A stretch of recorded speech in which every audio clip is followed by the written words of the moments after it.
Thank you for being at ShowMeCon. So Dan Bougere has been baptized in the world of ICS through his senior security consultant job at Securion LLC, where he works as a pen tester. Before then, he held various cybersecurity jobs in Afghanistan and domestically, with a quick stint as a Fed at the NSA. Dan holds a BS and 2 MS degrees, along with numerous certifications from SANS, and also serves as SANS, a mentor in the DC area. Without further ado, Dan Bougere.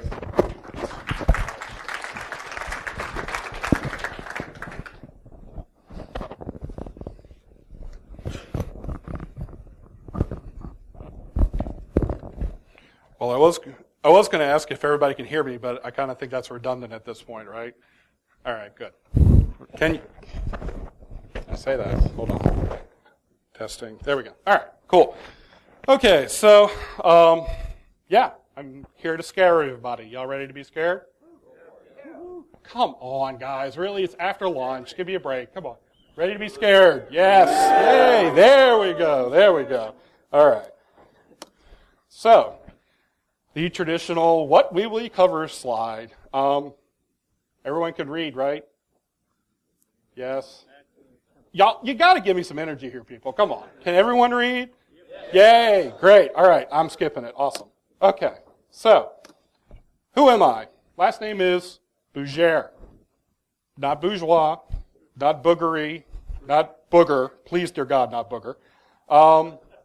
Spent 14 years in IT. Last 11 have been, various security roles here and there, admin, different things like that. Spent time in the intelligence community doing, quote, fun things. I think they were fun. Our adversaries probably didn't, but that's another time. And I am currently a senior security consultant at SecuriCon LLC. SecuriCon, we can help you do things. Great. All right. So how did I even start getting into ICS? First off, does everybody know what ICS is? No, that's why you're here, right? Awesome, you played along. Great. So, ICS is all the big, huge, scary plants and chemicals and everything else that you see various around here and there and everywhere. I got into this because I had a job working for Jefferson Parish in Louisiana where I got to go visit the pumping stations. Now, this was in 2003. The pumping station was running NT3. Not 3.4, not 3.5, not 3.51, NT3. It hadn't been patched. I thought this was a problem. Nobody else did and didn't understand why I thought it was a problem. Yeah, pumping stations, the things that kind of didn't really work during Katrina in 2005. Yeah, so that was the problem. And then I was quite happy, not too long ago when I was putting this together, that I actually got to find this picture that's on your right. This is a chemical plant that's along River Road in Louisiana. If you look to the absolute left, you see where that road is, right? Yeah, that was part of my daily commute. That road has a 55 mile per hour speed limit. See that really effective green fence in the front of it? That will stop a car going 55 miles per hour from plowing directly into that giant stack of chemicals that, does all that? That got me started in going, wait a minute. I could just crash my car into this and completely destroy everything. That's physical security. What does their network security look like? They put this ridiculous green fence in front of this thing thinking that would protect it from a car. What kind of firewall are they running? Are they running a firewall? And yeah, that's kind of what got me started into the whole thinking about the ICS thing.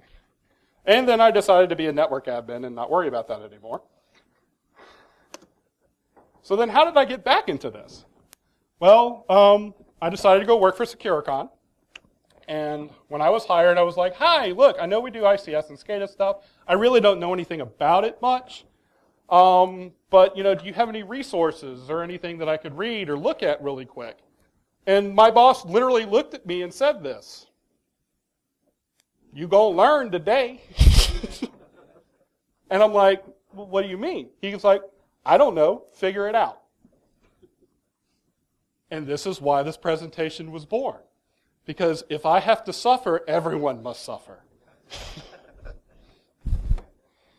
So, let's go over what I had to suffer through, shall we? All right, overview of ICS. What exactly are we talking about here when I say ICS? ICS is Industrial Control Systems, also known as SCADA. Something data acquisition. I forget the rest of the acronym. I should have looked that up. I'm sorry. So basically, any system that's designed to allow maximal control over a complex environment using minimal human interaction. Great. So yeah, how many people have really boring jobs? Really, everyone here has an exciting job that they love. Y'all are lying. Just not even playing, just lying. All right. So how many of them have repetitive jobs that they love? Yeah, okay. If you could script that, would you do it?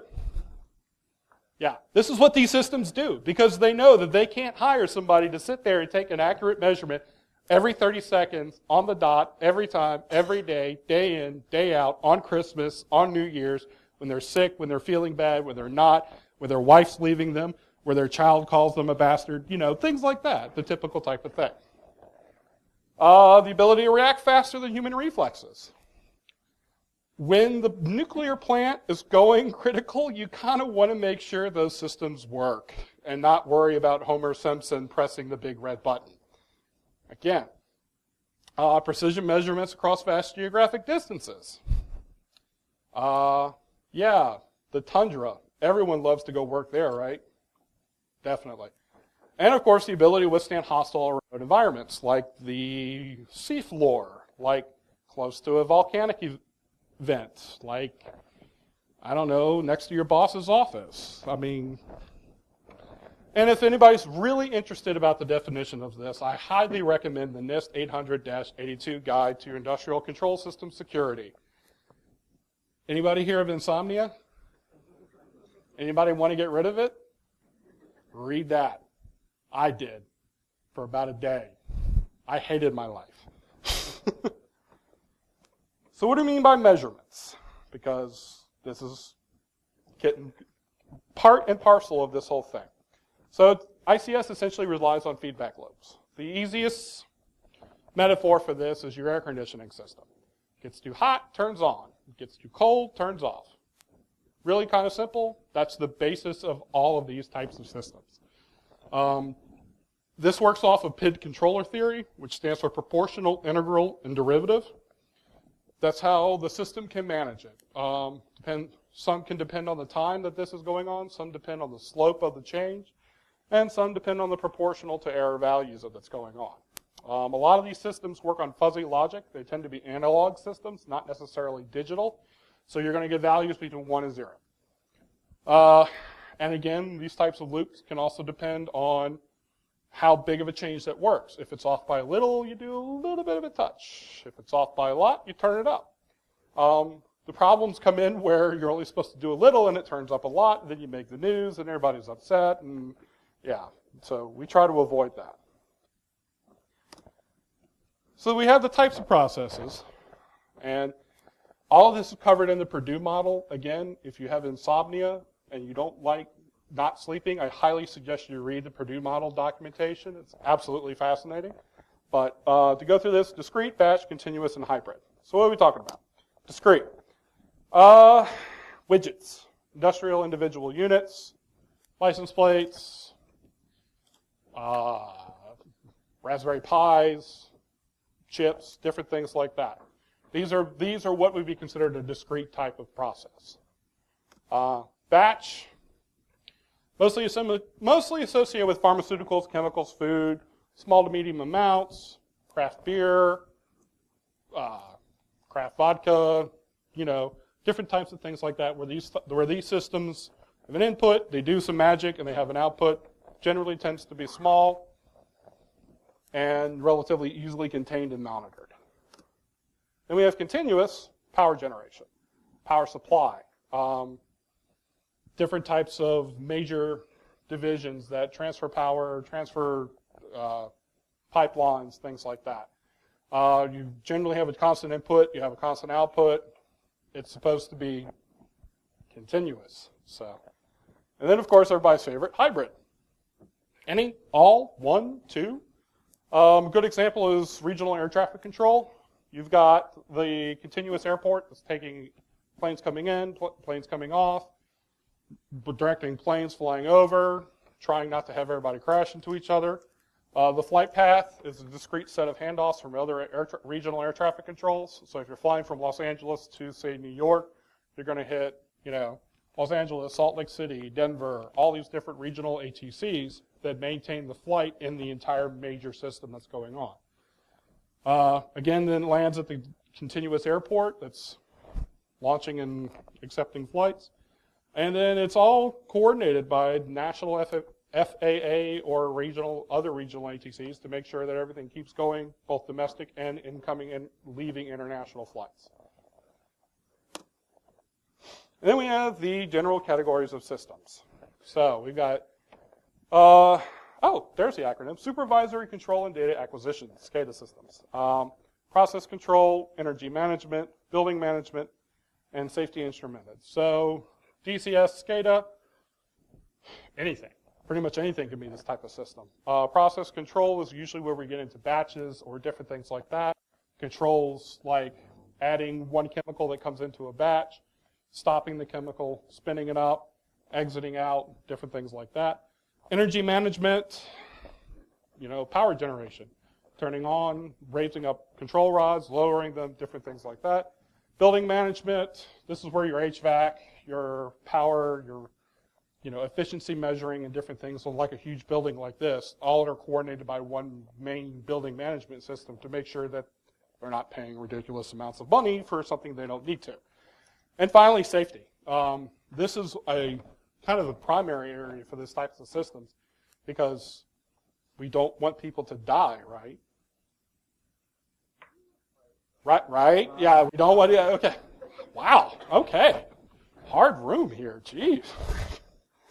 All right, so now that we've kind of covered exactly what we're talking about with ICS, we're going to get to a topic that everybody's pretty much familiar with, is traditional IT systems.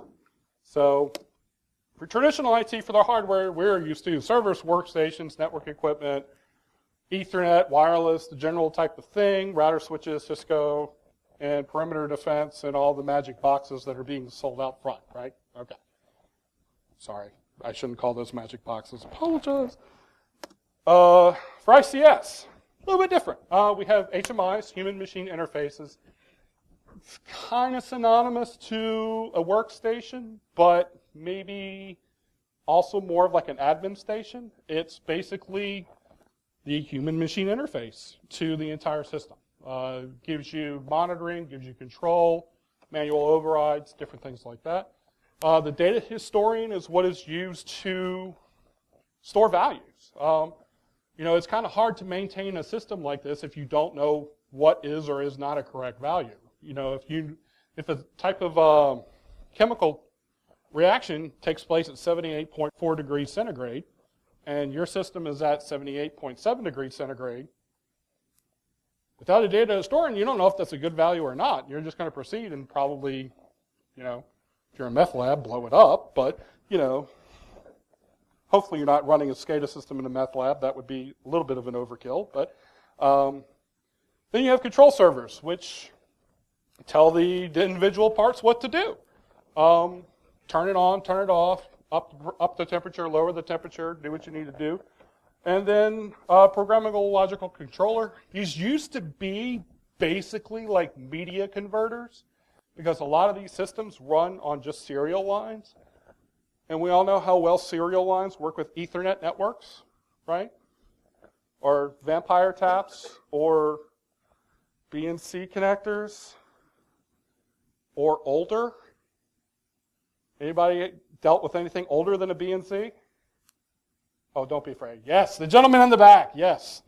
What did you work with? That's how old it is, ladies and gentlemen. Yeah. So, yeah. Cool. It was probably, trying to remember, was it DS something? I don't remember offhand. I saw it in a museum once, let's put it that way. You gotta go back to like 1985 for that one. I think it was from like 70s, but yeah, 85 will work too. Yeah, they're still around there. So, and so for ICS work, the workstations, we have, again, the HMI can also be that. Engineering can be segregated from the HMIs to focus more on the actual systems themselves and not the management of data. And then get a PLC. Older models generally had limited capabilities. They were these cute little boxes that were just stuck everywhere and that just worked. The newer ones are pretty awesome. Anybody here familiar with Stuxnet? Anybody seen what those S7 controllers look like? Okay, yeah, they're pretty spiffy. Like, you could do a lot with those controllers. Not like the NSA didn't, but yeah, I mean it kind of blurs the line between what was done in these systems and what is currently capable for this, and it's basically a dedicated machine that isn't available for normal commodity type IT systems, which means, of course, that there are a lot of people that have experience with these systems, right? Now, nobody. Yes, well, a few people. Me now. And then the network equipment, again, the PLC. This is essentially a device that can do anything if you are willing to pay the price for it. Then we have a remote. The nomenclature for these devices are essentially list RTU. And then when you expand out the acronym, some say terminal, some say telemetry. So it kind of just depends on your vendor. These are basically the main nodes in star networks that essentially aggregate all the data and then fire it back to the data historian or whoever else that's responsible for it. They are also called data concentrators. And then the digital protective relays are more for safety systems. And same thing for the intelligent end devices. These two things are generally there to make sure that these systems are operating within the normal parameters. If they're not, shut things off, cut things out. An example would be the pipeline cutter that was supposed to be on the Deepwater Horizon drill. One of the reasons why Deepwater Horizon failed was because the cut valve that was supposed to essentially stamp off the pipeline failed. So, thus we have a multi-billion-dollar, environmental disaster. Put a pin in that. Okay, so we covered hardware. Let's go over software. For IT, generic OS, monolithic kernel for servers and workstations, commodity microkernel for network equipment, and these are patched and updated, right? Everybody nod their head. All of our systems are patched and updated exactly like they're supposed to be. Yeah. Anybody got hit by ransomware recently? Eternal Blue maybe ring a mind? Nobody. Wow, congratulations. Y'all are like the only people in the world that didn't get spanked by that. Great. That's what I mean by patched. Nobody patches the things in ICS systems, because there are different types of operating systems entirely. The main goal for operating systems used in ICS and SCADA systems are to make sure that there are no deadlocks, to make sure that these systems can integrate data that they receive in a timely and efficient fashion, because they don't have time for deadlocks. So it's not monolithic, it's real time. They have completely different process scheduling. They have completely different types of systems devoted to switching into and out of user space. Almost all of them operate entirely in kernel space. There is no user mode to separate the two. Basically, it's like BusyBox, stripped down to be like BBox type of thing. And if they do experience something bad, they just reboot, because I don't know, Microsoft maybe writes them. Actually, I take that back. Microsoft does write one of these. It's called Windows CE. And it's popular in like ATMs for some reason, or like nuclear plants. Typically other ones that are used are QNX, which has been incorporated into some Cisco software now. So they're using to run some of their big iron. And VxWorks is another one. For the protocols we use, overwhelming Ethernet, TCP/IP, Wi-Fi, you're not going to see a whole lot. Everybody's relatively familiar with all this type of stuff. We all know what it looks like in Wireshark. It's great. It's awesome. We can go on. Well documented and evolved. Many now have security built in. Supposed to be interoperable with different types of vendors. That can be debated or not. And packet or data loss, nobody really cares. That's why we still run UDP, right? So. ICS is not. ICS, we're talking like breakout Indiana Jones, Raiders of the Lost Ark theme music. We're going to find some protocols that belong in a museum. Like these were designed when nobody ever imagined that somebody would do something bad with the internet. Do you remember those days? I don't. I was like 4. Does anybody remember them? Yeah. Not so much anymore. These are bad protocols. These are buggy protocols. But for these types of systems that they run in, they just work. So people keep using them. Some of them are really, really simple. Modbus is a good example. It's got 4 different types of things: a coil, a discrete input, an input register, and a holding register. That's it. And you could do amazing things with Modbus just using this. Very much a very similar master and slave. Master talks to slave. Slaves only talk if the master talks to them. It's really a very simple type of network.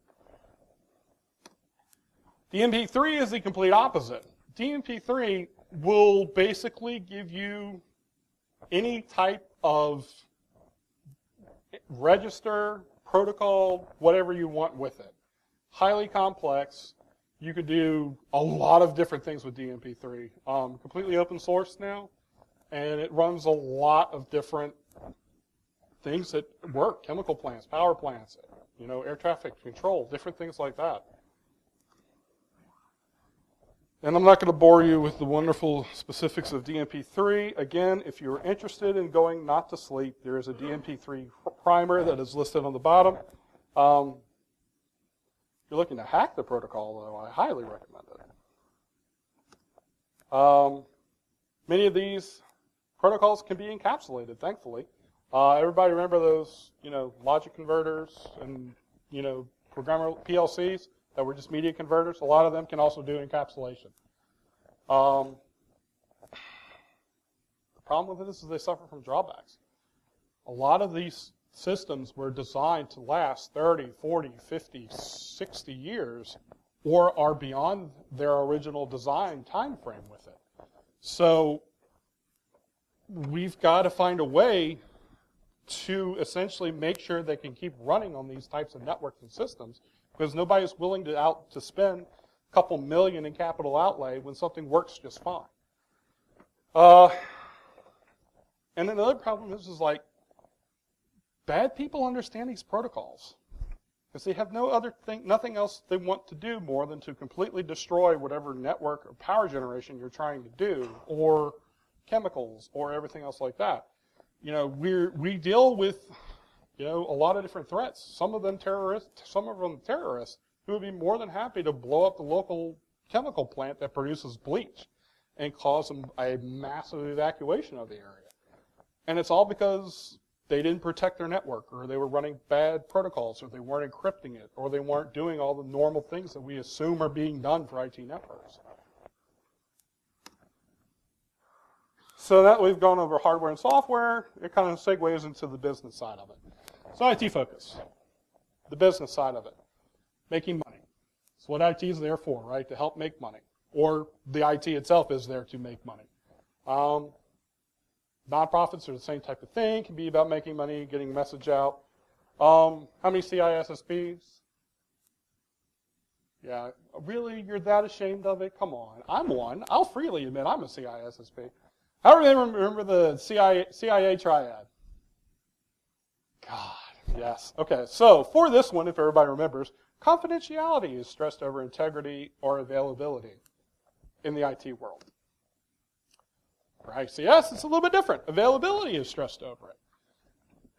ICS is essentially here to make sure that they have as few people possible in these networks running these types of things.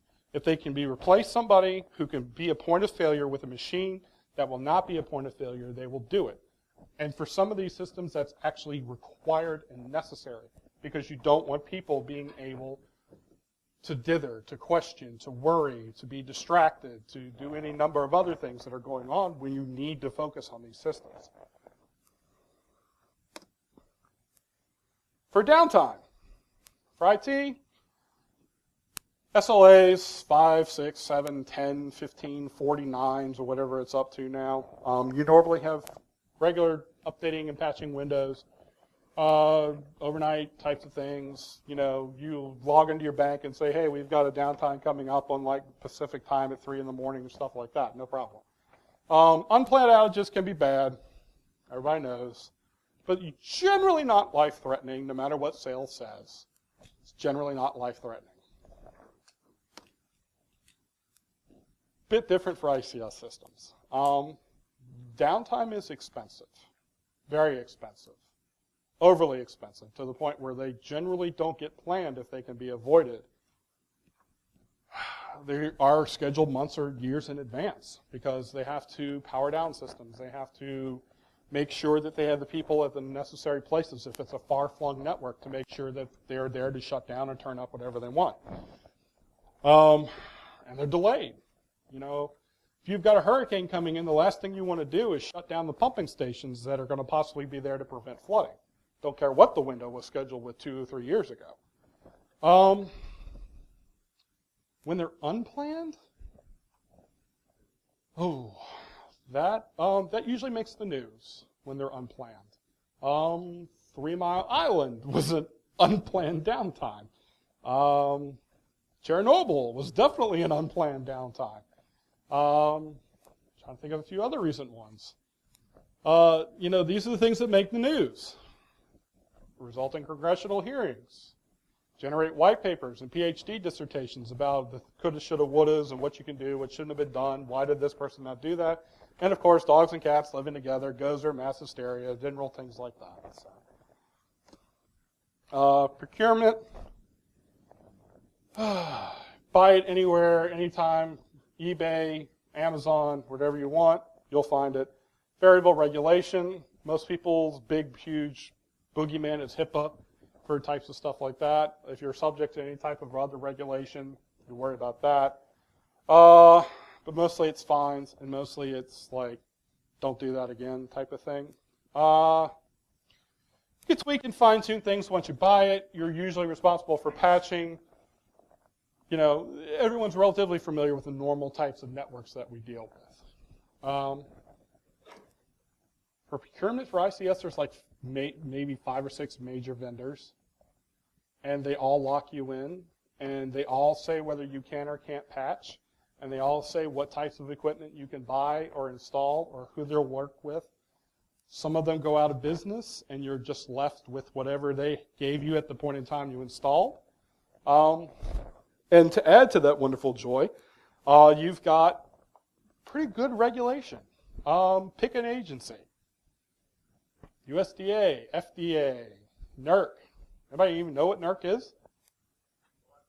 Yes. I was going to say, I hope somebody from the power people would be here. State regulations. California's got some of their own.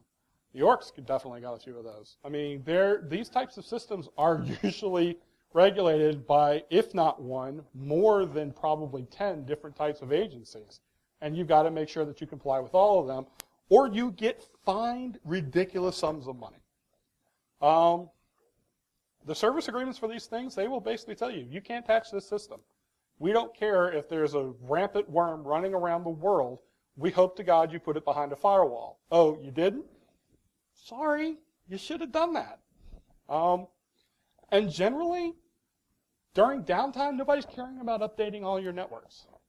They're worried about, infrastructure. They're worried about, do we have to replace the cement pylons that are running this type of system? Do we have to worry about the pipeline and whether the welds are holding and stuff? This is the type of thing that normally people are worried about when downtime comes. IT and their systems generally take a back seat. And the people that are normally doing these downtimes are not IT folks. They're physical security. They're engineers. They're process engineers. They're things like that. They're not us, essentially. So they don't, when you say, hey, we've got to patch this, what are you doing? And they look at you and go, what is patch? And you have to sit there and explain, well, it's running computer code. Yeah, sure, dude, whatever. Next week when we have time. But the window closes tomorrow. Yeah, exactly, next week. Okay, so we're not patching, right? No, we'll patch. So. And again, IT security, robust solutions, commodity scanners, commodity drop-in boxes, firewalls, routers, this, that. Anything you want that you can buy to put on your network is available for normal IT systems. It's great. It's awesome. We can do with this. And a key point is many security professionals are familiar with this, are familiar with normal IT and networks, know how to scan it, know how to work with it, know how to patch it, how to update it, how to procure it, how to do all these types of things. ICS security? No. Just no. There is no Metasploit for ICS security.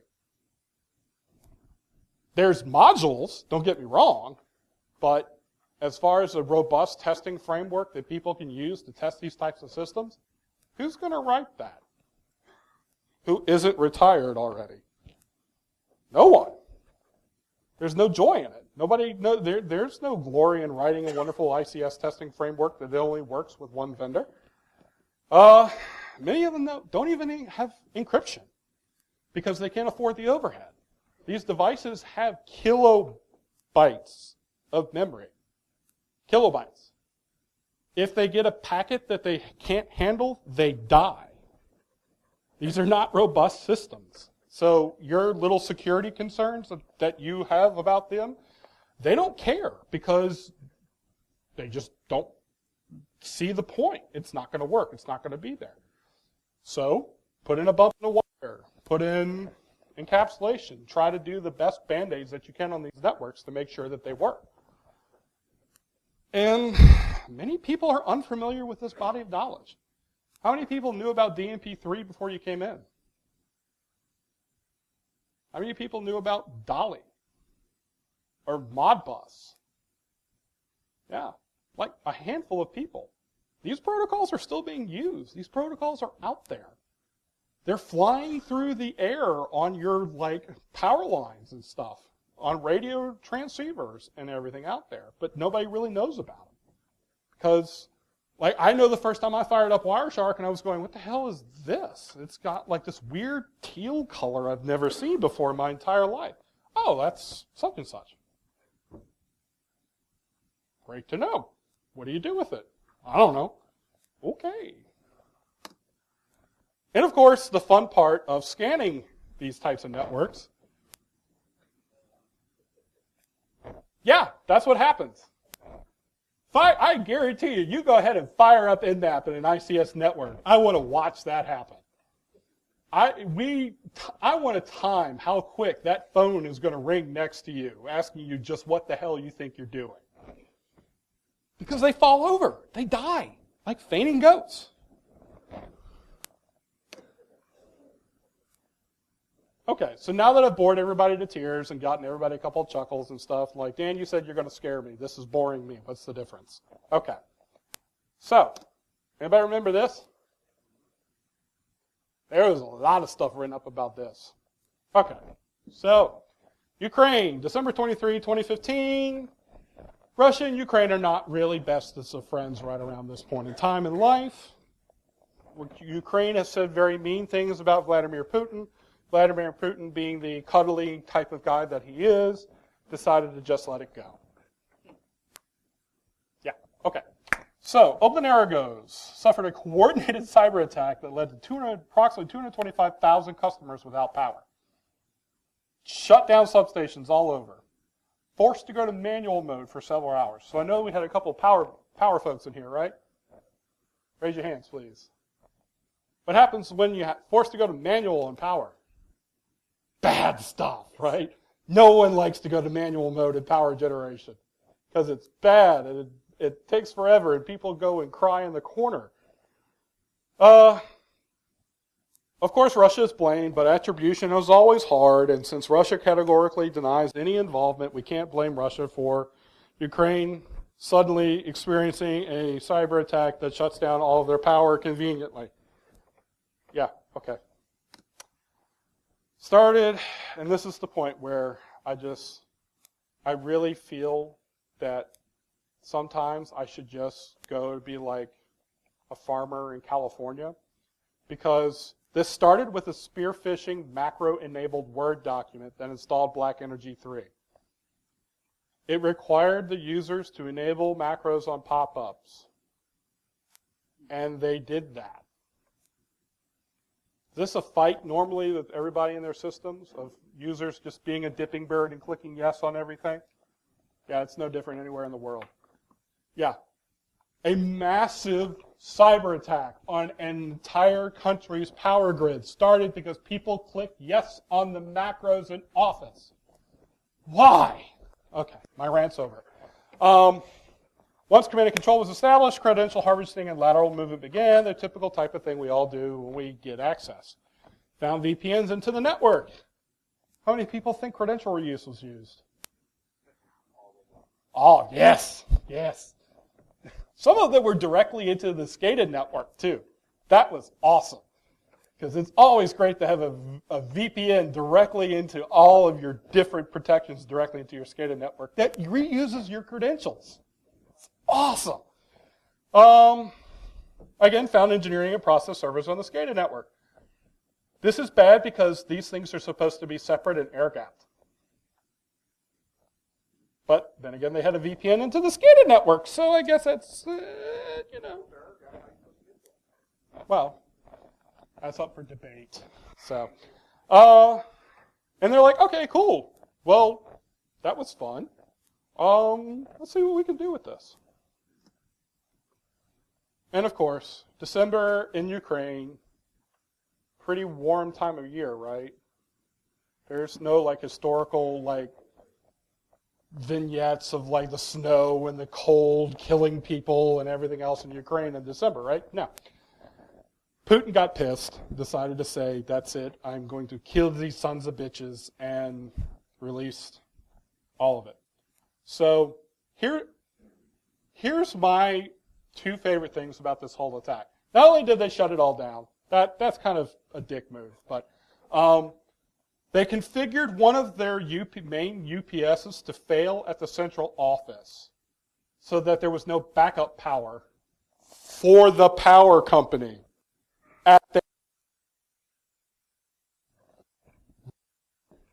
Then they installed custom images into their media converters that bricked them. And finally, because that wasn't enough, they DOSed the call center so people couldn't call in and complain. So note to self, don't piss off the Russians, okay? They're jerks. But then you say, this only happened in Ukraine. This will never happen here in the United States, where you have a robust type of environment that protects against all of this, and that will never pose any dangers to any of the types of systems that we run across the 50 states in this entire country. This is just a weird third world type of country that just, nobody really even complains about. I mean, hell, they got invaded by Russia. How big are they, right?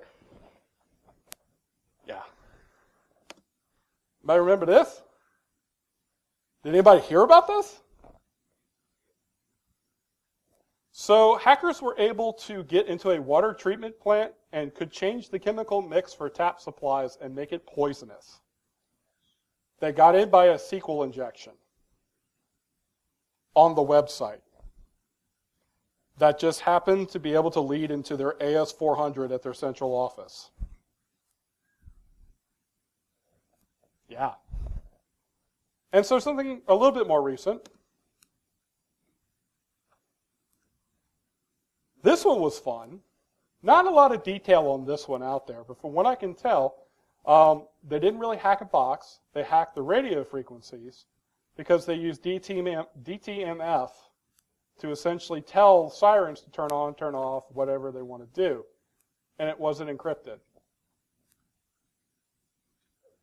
So around midnight in April, or was it May? I think it was April. Dallas got to listen to to the call of their sirens for an hour and a half until they just shut the system down. That was their solution. Just shut it all down. We can't figure out what's going on. And they still quite haven't figured out what's going on, but they encrypt all the radio links now. So that solves the problem, right? But y'all don't believe me? You don't believe them? Encryption just solved all the problem, right? They couldn't replicate this because they changed the key for their encryption, right? It's regularly changed, right? No one just uses the same key over and over and over again, right? Y'all are grinning. Why are you laughing? I'm serious. And finally, call to arms. This is my favorite part. If you work in environments like this, or you know people who do, please tell them that this is important, that patching is important, that making sure that these systems are protected and encrypted and changed, and all these wonderful things that we do for our normal security networks are done for these types of things. Because if our stuff goes down, it's okay. If their stuff goes down, people die. There's really no way around it. If these systems are not protected adequately, it's only a matter of time before people will die. I'm not okay with that. And I don't think that blase or, we've got more important things to do should overrule the fact that if we don't do this, people die. And in that regard, if you see anything that you run across, let them know. Follow the normal type of notification procedures. A lot of these companies don't have them. A lot of these companies, if you report this type of stuff, you may subject yourself to legal types of retribution because a lot of this stuff can be considered proprietary information. But you have an obligation to report. Microsoft used to be a really bad type of player in this regard because they would go after people who found holes. Eventually, it's kind of come around to the fact that, hey, this is helpful. We should do this. Contribute to projects to try to secure this environment. Metasploit has a lot of different modules that are specifically geared towards certain protocols or certain vendors in this space. Read up on the Stuxnet and the Siemens stuff. It's and I'm not joking, it's actually a fascinating read to watch the amount of detail and just ingenuity that went into the attack and how they reprogrammed the controllers to just be off just enough to destroy all of the capability at the Natanz station. And finally, call SecureCon. We do this type of stuff. We have a lot of people that are on hand that can help y'all secure your environments or get to the point or help you find people to do it. And it's not just us. There are other major players in this field who would be more than happy to help secure these systems if you just reach out to them. If you just talk to them and say, I have an ancient system that's been running since the 70s. I don't know anything about it. Help. And finally, this is how you get in contact with me. So, that's it. Any questions? Yes, sir. With the, recent advancements and growth with like Arduino-based microcontrollers Yes. coming into this space, is that a good? Is that advancement, or is that bringing in its own risk because of the more open system because of limit space, or is that a good thing because it is modern, at least it has some basic security in it, or what's your... Yeah. So the question was based to ask if the Arduino types of devices are presenting a better environment or a more open environment. Is that good characterization? So the main issue with the Arduinos is they're not approved for the various regulating agencies. Now that's not saying they can't be, and that's certain implementations of them can't be approved. but right now they're kind of considered hobbyists, and none of the major vendors have picked them up. So there's a lot. You would be hard-pressed to find somebody who's outlaying $30, $40, $50, $100 million willing to go with Arduino. You know, they're going to go with the regular approved type of stuff. I guess with them becoming hobbyists and becoming more and more prevalent and cheaper, Yeah. you know, are they going to start, you know, is there a chance for them to start using? Oh, yeah. No, there's definitely a chance. And it's not necessarily for product. It can also be for knowledge as well. Because when you're bringing these people who are used to who are dealing with these control systems, you know, I grew up with like robotics kits. And, you know, it was fun, it was entertaining, and you could do different things with it, but that was kind of it. You know, with the Arduinos, you can do a lot. And there's a lot of overlap between what you can do at the hobbyist level and what's actually done with SCADA and ICS systems. So what I'm hoping is going to happen is there's going to be a lot of people who have worked with those systems as hobbyists and doing things like that decide to take that knowledge and go into this space with it. Whereas before, for the past, 20 or 30 years, that didn't really happen. There wasn't really that type of, what am I looking for? Training ground type of thing for that. Any other questions? Yes, sir, in the back.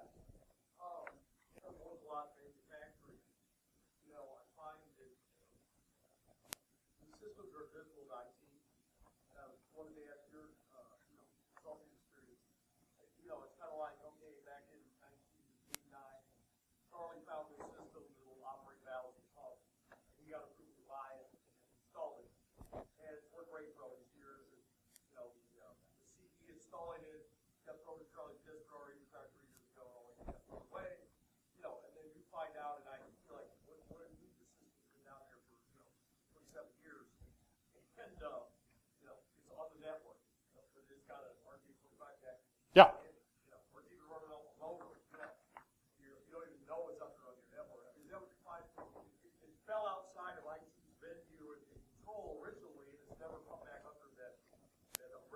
Well, so I always like to ask, how many people have up-to-date network diagrams right now for their systems? Yeah, everyone's laughing about that. So, and that speaks directly to your question, is, the modern systems that we are charged with protecting right now, we can't even keep track of. So when you've got systems that have been installed in a closet somewhere that nobody has touched or fed or watered for decades, of course. Like some of these issues that people have found, like the Target hack is a perfectly good in. They got in through a third-party vendor's system in. Some of the clients that I've worked with recently, they like, oh, we have a closed network. We have a closed network. It's all closed. Nobody gets in or out.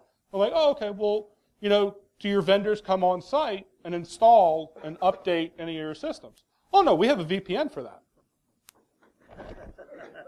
Then it's not a closed network. No, it's a closed network. We control the access to the VPN. You sure about that? Well, yeah, it goes into this firewall here. That's your main freaking firewall. Well, yeah, but it's a separate thing. And so, as a consultant, you're kind of going, okay, yeah, no, okay, yeah, sure, we can deal with this, that's fine. But that's a big problem with this fact, is that all of this stuff gets installed, and nobody's charged with keeping up with it. And so, the dude that retired 3 years ago, well, he was the go-to guy, and they never backfilled his position. So they don't know it existed. They don't even know what it's running. They don't know if it's patched. The vendor may not even be in existence for about 10 years. So, it poses a giant security risk that nobody knows about. And I'm sure everybody's heard about Shodan, right? Anybody ever looked around at all the open telnet ports that are on routers that are publicly on the internet? Go ahead and type in some of these ICS protocols. That's when you really start getting afraid, because these things are just on the internet, just there. And because nobody really knows how to exploit the protocol so much, they don't touch it. But that's going to be changing. Especially going back to the gentleman's question about the Arduino stuff. This is getting out there. And, the days of us finding publicly exploitable ports that are on like a web server or something like that that's not protected by a firewall are almost pretty much done at this point. For these systems, they're just there, ready and waiting. And again, it goes back to my original point. If these systems get popped, if these systems go down, people can die. And I wouldn't do that because I know the risk. But for people who don't really care, they don't care. They'll just do that and be done with it. And then they get their name in the news. Exactly what they wanted. So, that good question? Good answer? Excellent. All right. Any other questions? Anybody? Yes, sir.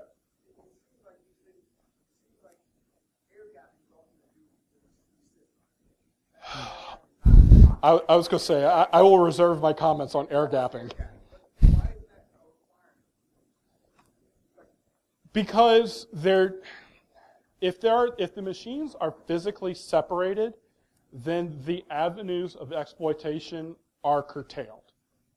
And so for these types of systems, it's like, again, people can die. So you want to make sure that, Polly from accounting or, Jack from wherever doesn't find a USB in the parking lot and wants to know who it belongs to and just pops it into the HMI station and mounts it, does whatever else. That's why they don't want that. They want to make sure that if those systems get compromised, that it doesn't bleed into the SCADA network. Now, the problem that it runs into is, it kind of goes back to what I was saying about my client earlier. We're like, oh, it's a closed network, but we have a VPN. Well, we have an air-gapped network. That box is dual-homed.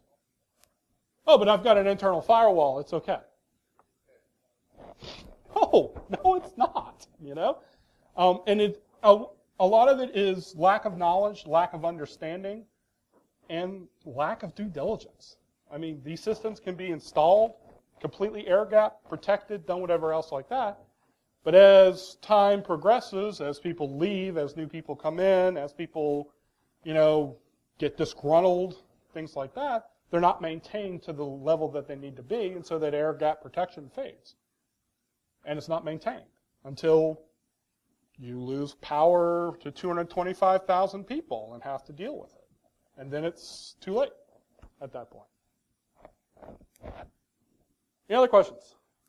Don't our regulations for infrastructure... I love this question. It wasn't staged, I promise. Regulation. So how many people here are familiar with compliance versus reality? Okay. So the regulators focus on compliance. And as long as you can check the box, you're compliant. But in reality, you're probably not. And therein lies the problem, because a lot of these regulators work off of laws that are passed, or agency regulations and things like that take years to bring forward or update or even come into or even get made. And so, these vendors, they have a lot of regulations, they have a lot of compliance. But I mean, a perfect example is look at HIPAA. I mean, HIPAA's been around for about a decade now. We're still having people that can't do it. We're still having people constantly get popped with HIPAA violations over some simple things as data protection. We have PCI. That's been around for just as long or not longer. And vendors are constantly getting dinged on PCI. And it's the same thing in this space. I guess I was referring to like NRC, some of those kind of things. Again, yeah, it goes back to compliance. Okay. That's the biggest problem with this is, trying to get people who do not normally work in the security space to understand that compliance is the bare minimum of what it should be is difficult in and of itself. So, yes, sir. Is there any chance for, there's no market correction. There's only 6 suppliers. You can call Allen Bradley, you can call somebody else, and none of them do a patch thing. I mean, is there anything nice on the horizon? Sunshine and rainbows coming this way or anything? What do you think? Awesome. Yeah. hate to be the blackbird of death, but if there was a market correction coming, they would get killed in the crib. Because you're working with multinationals, you're working with Hitachi, you're working with like the ones you say, Allen Bradley, all those different ones like that. They have no interest in competition, and these people, hey, it's the old adage: nobody ever got fired for buying IBM. Exactly. It's the same thing. Well, and that is one of the biggest things about this is the fact that you just can't go into these systems and rip them out by the root and put them in. It's just you can't. The regulations alone would basically say no. So that's the biggest issue with this is how do you bring systems from the 60s and 70s into 2017? And can you even do that without them breaking or causing major issues? That's one of the biggest problems in this industry is the fact that sometimes you just can't. And so you do what you can and pray to God that's the best. How am I doing? 1 minute. I have one more question. Yes, sir. Why are these people so hesitant to air gap their system? Why not just air gap them? The benefit possibly outweigh the risk. Because they don't understand the benefits versus the risks. Honestly, that's my opinion. The people that deal and design these types of systems are not security people. They are generally systems engineers or chemical engineers, nuclear engineers, things like that, who just dabble in IT or are business. And so they're looking at the bottom line. They're looking at making sure that the system works efficiently as possible, and they're making sure that they're compliant. If they meet those three, why the hell do we have to air gap it? It's working. Well, I like to bring up to the clients, I was like, well, do you have cybersecurity insurance? And they're like, well, of course we do. Have you read the due diligence clause? What's that? And I like to basically say, oh, okay, that is where your insurance company hires somebody like me, only I work for the insurance company, to come in and ask for your network diagrams. And when you say, what's that? I giggle. I pull out a big red denied stamp out of my bag, and I stamp it on your forehead. And they're like, what are you talking about? And I'm like, and that's usually when I bring in in-house counsel, and I ask, what's your policy? Oh, well, we have to do due diligence. Well, have you air-gapped your systems? What's that? And it's the same problem. It's a lack of consistent terminology that can be translated from the techie people to the people signing the multi-million-dollar checks. And until we can bridge that gap and make people understand that this is just as important as making sure you're compliant for NERC regulations, we're going to have a problem. And I'm fighting against it. I've been fighting against it all of my career. And everyone knows you're still having issues just convincing people to patch their systems, much less air gap it. I think I'm out. Yes. Thank y'all. Appreciate it.